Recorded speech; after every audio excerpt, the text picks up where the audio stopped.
विद्यार्थी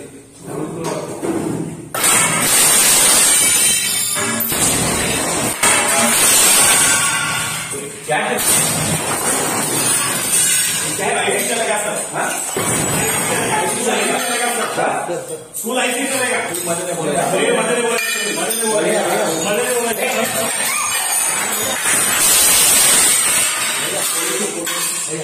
इसके बाद में लिंक बंद नहीं चाहिए।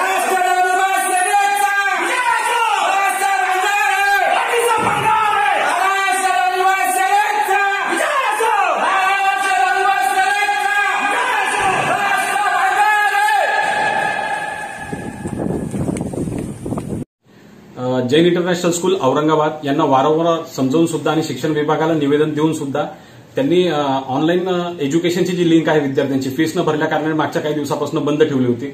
हा एक प्रश्न होता आणि दुसरा प्रश्न असा होता की शालेय साहित्याची सक्तीची खरेदी या शाळेमध्ये होतीये याबद्दल सुद्धा आम्ही शिक्षण विभाग शिक्षणाधिकारी जिल्हा परिषद यांना सुद्धा निवेदन सादर केलं होतं। चौकशी सुद्धा झाली या दोन्ही गोष्टीची। तसंच शिक्षण विभागामार्फत त्यांना नोटीस सुद्धा इश्यू झाल्यात, पण तरीही ही शाळा जुमानायला तयार नव्हती। मग शेवटी नाईलाज असतो आज आम्हाला हा निर्णय घ्यावा लागला व आमच्या पद्धतीने शाळा प्रशासनाला वटणीवर आणण्यासाठीच आजचं आम्ही हे आंदोलन केलेलं आहे। इथून पुढे संभाजीनगर शहरामध्ये जर इतर कोणी शाळा जर याप्रमाणे वाढणार असतील, शालेय विद्यार्थ्यांना शिक्षणापासून वंचित ठेवणार असतील तर याच प्रकारे आंदोलन प्रत्येक शाळेमध्ये आम्ही करू।